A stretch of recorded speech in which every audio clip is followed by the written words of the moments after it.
మా తల్లి అక్కడే కూర్చుంది. ప్రార్థన అంతా అయిపోయింది.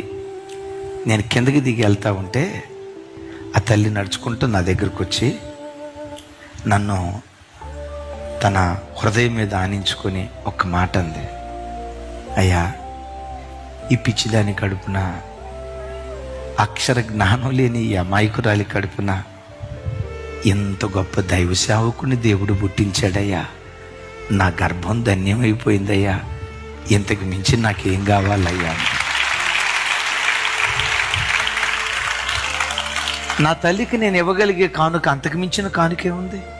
నేను ఒక మాట అంటా, ఓ 10 రూపాయలు ఆ తల్లికి ఇచ్చినోని కాదు, ఇవ్వాల్సిన అవసరం కూడా లేదు.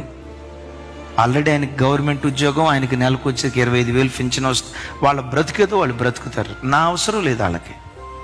నేను 1,00,000 రూపాయలు ఆ తల్లికి ఇచ్చినోని కాదు, ఆ తల్లి అన్నమాట, ఆ మాట చాలు.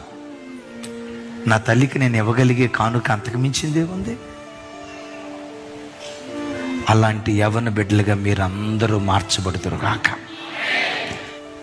యవ్వన బిడ్డలారా, ఒక తండ్రి చెప్పినట్టు చెప్తున్నా, నా చేతులు ఎత్తి దండం పెట్టి చెప్తున్నా, నీ నరనరాన నన్ను బట్టి మా నాన్న ఎప్పుడు తలెత్తుకోవాలా? మీ కూతురు ఇట్లా చేసిందంటగా, మీ కూతురు పలానా అబ్బాయి బండెక్కి వెళ్తుందట్టుగా, మీ అమ్మాయి ఇట్లా దారి తప్పిపోయిందట కదా. అలాంటి మాట ఎప్పుడు నీ తల్లి కానీ తండ్రి కానీ వాళ్ళ చెవులతో వినకూడదు.